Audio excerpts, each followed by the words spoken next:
Nah, baik anak-anak kami, ini adalah reaksi-reaksi penggaraman. Jadi kalau kita lihat di sini, reaksi-reaksi penggaraman itu yang pertama yaitu asam ditambah basa. Nah, itu merupakan reaksi penggaraman. Kenapa disebut penggaraman? Nanti kita akan bahas lebih lanjut ya. Kemudian yang kedua, reaksi asam ditambah oksida basa. Kemudian yang ketiga, oksida asam ditambah basa. Yang keempat adalah oksida asam ditambah oksida basa. Kemudian yang kelima, asam ditambah amonia. Kemudian ada reaksi penggaraman yang merupakan reaksi pendesakan logam, yaitu logam ditambah asam. Kemudian ada logam ditambah asam oksidator. Kemudian logam ditambah garam. Dan ada yang termasuk reaksi metatesis, yaitu reaksi garam tambah asam, kemudian garam tambah basa, dan garam ditambah garam. Nah, ke-11 reaksi penggaraman ini kita akan bahas nanti satu persatu ya. Nah, tapi untuk di pertemuan hari ini kita hanya membahas sampai dengan reaksi yaitu asam ditambah amonia ya. Untuk yang sisanya kita akan bahas nanti di pertemuan berikutnya. Ya. Nah, yang pertama kita lihat reaksi asam dan basa. Nah, reaksi asam dengan basa ini disebut juga dengan reaksi penetralan ya, atau reaksi netralisasi. Nah, reaksinya adalah asam ditambah basa, ini nanti akan menghasilkan garam dengan air. Contoh kita lihat, HCl kita reaksikan dengan NaOH, ini nanti menghasilkan NaCl ditambah H2O. Asam ditambah basa menghasilkan garam ditambah air. Nah, jika larutan asam dengan larutan basa dicampurkan, maka ion H+ dari asam akan bereaksi dengan ion OH- dari basa. Nah, maka akan membentuk H2O ya. Makanya ini ada terbentuk air. Nah, reaksi molekulernya yaitu HCl ditambah NaOH menghasilkan NaCl ditambah H2O. Nah, untuk reaksi ionnya, reaksi ion lengkapnya, maka kita ionisasikan yang fasenya larutan. Sedangkan H2O itu liquid. Nah, dia tidak diionisasikan. Ini reaksi ion lengkapnya. Kemudian yang ketiga reaksi ion bersih. Untuk reaksi ion bersih apa yang sama di kiri kanan itu kita coret ya. Nah, Cl- dicoret, Na kita coret. Sehingga hasilnya reaksi ion bersihnya adalah H+ ditambah OH- menghasilkan H2O. Nah, pada komposisi tertentu, campuran kedua larutan tersebut dapat bersifat netral. Nah, oleh karena itu reaksinya, reaksi antara asam dengan basa disebut namanya reaksi penetralan atau reaksi netralisasi. Karena tadi dikatakan pada komposisi tertentu, ini bisa menghasilkan larutan yang bersifat netral. Nah, kemudian selain terbentuk H2O, pada reaksi netralisasi ini juga terbentuk garam. Makanya disebut juga dengan reaksi penggaraman ya. Jadi udah tahu ya kenapa disebut reaksi penggaraman? Karena pada reaksi ini ada terbentuk garam. Kemudian disebut reaksi netralisasi karena di sini ketemu H+ dengan OH- yang membentuk H2O ya. Oke, baik. Nah, sekarang kita lanjut titrasi asam basa. Itu tadi reaksi asam dengan basa menghasilkan garam dan air. Nah, apa itu titrasi? Titrasi itu adalah cara menentukan konsentrasi suatu zat terlarut dengan menambah jumlah larutan standar yang sudah diketahui konsentrasinya, ya. Nah, titrasi yang melibatkan reaksi asam dan basa ini dikenal dengan asidi alkalimetri atau titrasi asam basa ya. Nah, jadi caranya seperti ini. Nanti yang di bawah ini larutan sampel. Yang di Erlenmeyer ini adalah larutan sampel. Biasanya larutan yang konsentrasinya akan kita tentukan. Sedangkan yang di atas ini, di buret ini disebut dengan larutan standar, yaitu larutan yang konsentrasinya sudah diketahui. Kita misalkan ini ada asam di atas, di bawah ada basa misalnya. Jadi kalau di bawahnya basa maka di atasnya asam, ya. Yang di bawah ini atau sampel ini biasanya larutan yang konsentrasinya belum diketahui dan akan kita tentukan.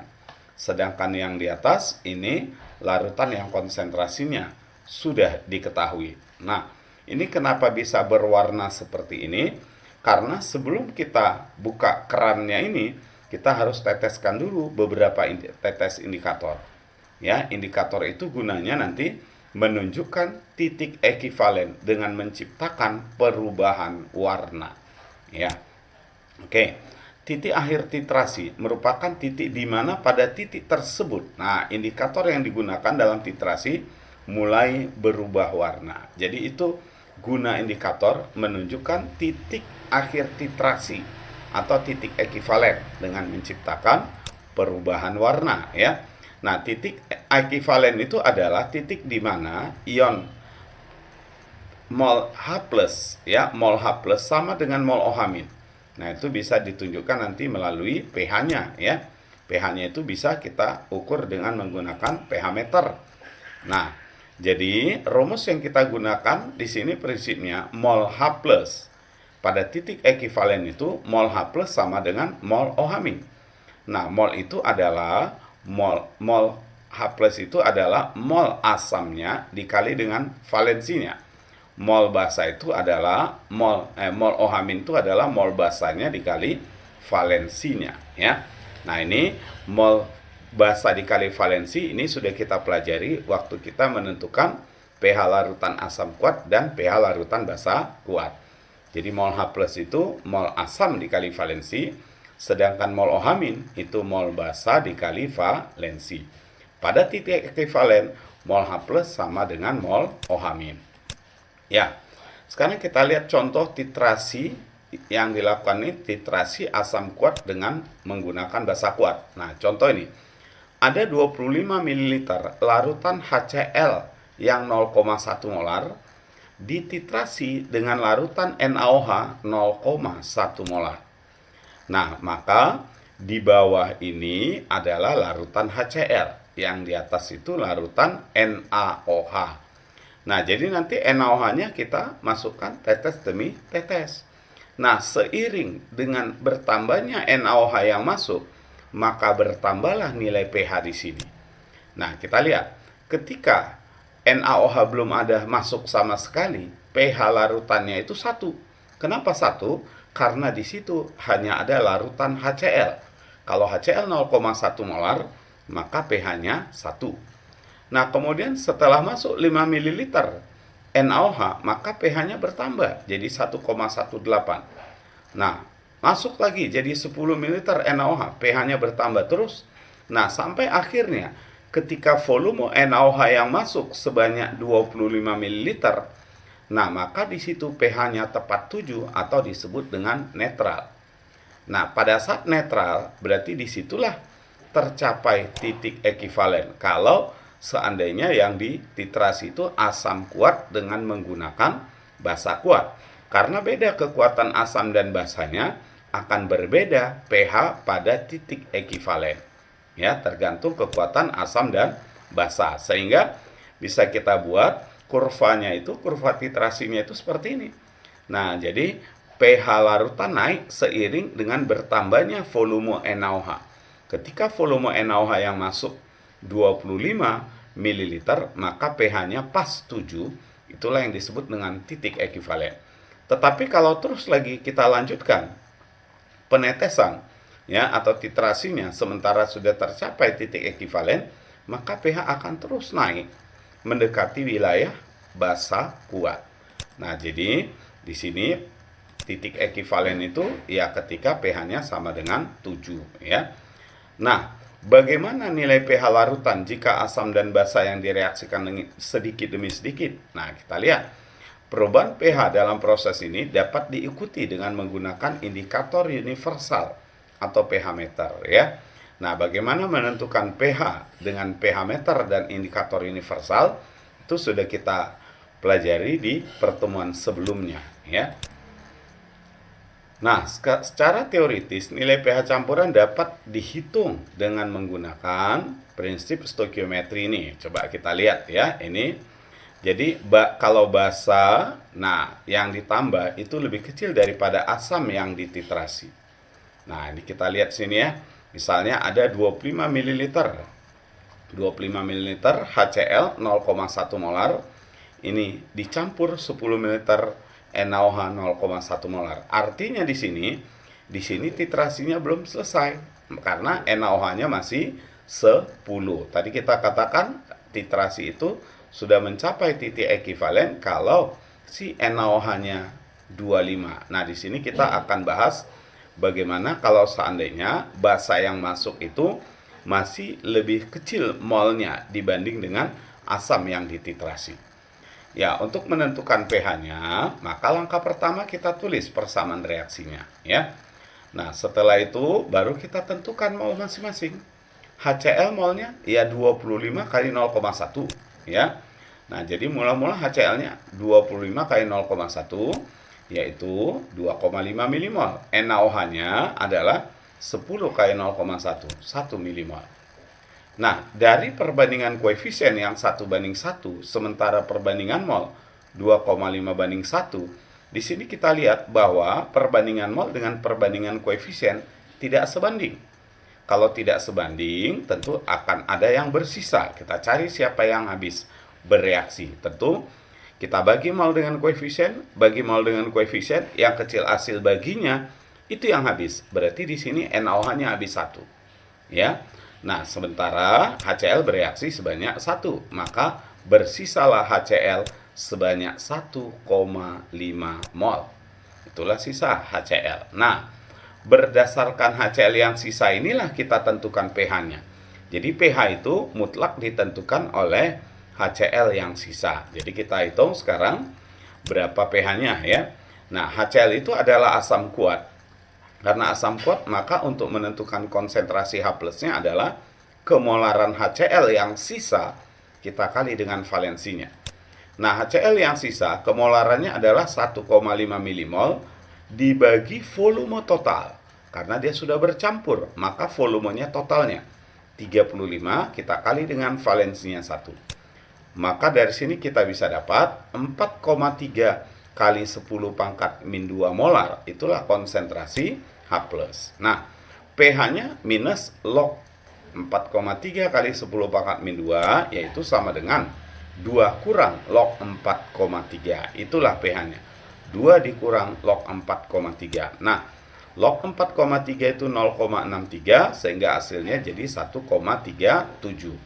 Nah, ini kalau seandainya basa yang ditambah itu lebih kecil daripada HCl atau asamnya, sehingga pH-nya ditentukan oleh si asamnya yang sisa tadi. Nah, sekarang bagaimana kalau basa yang ditambah sama dengan asam yang dititrasi? Kita lihat ya. Nah, jadi di sini 25 ml HCl 0,1 molar dengan 25 ml NaOH 0,1 molar. Sama dia, ya. Nah, langkah pertama kita cari persamaan reaksinya. Ya, ini karena H positifnya sama dengan OH- udah pasti pH-nya sama dengan 7 ya. Nah, tapi kalau basa yang ditambah lebih besar daripada asam yang dititrasi. Nah, ini contoh. Sudah selesai, sudah tercapai titik ekivalen, tapi masih kita lanjutkan titrasi. Nah, berapa pH-nya? Yang pasti pH-nya nanti akan di atas 7 ya. Nah, kita lihat mula-mula HCl-nya 2,5, NaOH-nya 3 ya. Kemudian karena perbandingan koefisien dengan perbandingan mol tidak sebanding, maka akan ada yang bersisa. Dalam hal ini yang habis adalah HCl. 2,5 milimol ya HCl. Nah, NaOH bereaksi sebanyak 2,5 milimol juga karena perbandingan 1 berbanding 1.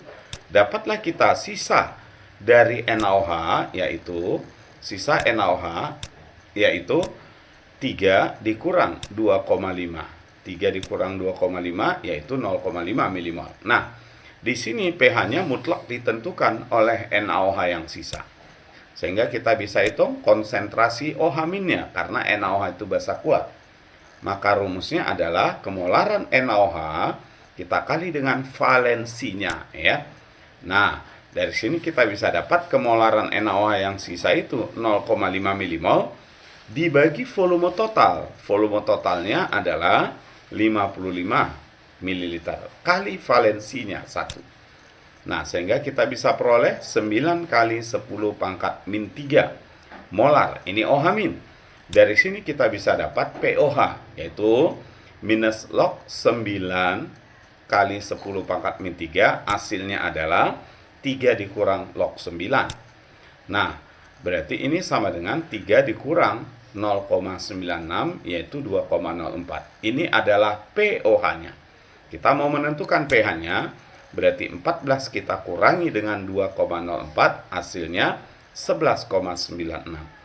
Nah, jadi anak-anak kami, kalau basa yang ditambahkan lebih banyak daripada asam yang dititrasi, maka sudah pasti pH-nya ditentukan oleh basa yang sisa. Kalau basa yang ditambahkan lebih kecil daripada asam yang dititrasi, maka pH-nya ditentukan oleh asam yang sisa. Nah, ketika basa yang ditambahkan sama dengan jumlah asam yang dititrasi, pada saat itu pH sama dengan 7. Itu yang disebut dengan titik ekivalen. Itu kalau yang dititrasi asam kuat dengan basa kuat. Nah, sekarang kita lihat contoh soal, ya. Nah, di sini ada 30 ml NaOH 0,1 molar. Ini digunakan untuk menetralkan 25 ml asam klorida. Nah, atau HCl. Tentukan berapa kemolaran asam ini. Baik. Nah, di sini ada asam dititrasi dengan basa atau asam dinetralkan dengan basa. Ingat, ketika netral, di situ mol H+ pada asam akan sama dengan mol OH- pada basa. Nah, mol H+ pada asam itu adalah mol asam kita kali dengan valensi. Ya, mol H+ pada asam kuat itu adalah mol asam dikali dengan valensi. Sedangkan mol OH- pada basa kuat itu adalah mol basanya kita kali dengan valensi. Sekarang coba kita hitung mol asamnya. Mol asam itu, mol itu adalah molar kali volume. Mol basanya tadi adalah molar dikali volume. Nah, kita tinggal masukkan angkanya. Ya, molar HCl kita mau cari, volume HCl 25. Nah, valensi HCl 1. Molar basanya 0,1, volume basanya 30, valensinya 1. Maka dari sini kita bisa dapat molar HCl adalah 3 dibagi 25. Berarti 0,12 molar. Ya, berikutnya kita lihat contoh soal lagi. Ada larutan asam sulfat 0,1 molar. Nah, kalau tadi valensinya sama-sama 1. Di sini asam sulfat valensinya 2. Nah, larutan asam sulfat 0,1 molar sebanyak 100 ml direaksikan dengan larutan KOH 0,1 molar. Tentukan pH masing-masing sebelum dan sesudah dicampurkan. Berarti di sini ada 3 yang kita harus cari. Yang pertama, kita akan tentukan berapa pH H2SO4 sebelum dicampur, pH dari KOH sebelum dicampur, dan pH campurannya. Baik. Nah, sekarang sebelum dicampur kita hitung dulu untuk menentukan pH asam sulfat. Karena asam sulfat itu adalah asam kuat, maka H+ rumusnya adalah valensinya dikali kemolarannya. Valensi asam sulfat itu 2, konsentrasi asam sulfat itu 0,1. Berarti 2 dikali 10 pangkat min 1. Nah, maka pH-nya min log H+, berarti itu min log 2 kali 10 pangkat min 1. Nah, ini sama dengan 1 dikurang log 2. Itulah pH sebelum diencerkan. Karena log 2 nilainya 0,3, berarti hasilnya 0,7. Itu pH asam sulfat sebelum dicampurkan. Sekarang kita lihat pH dari larutan KOH.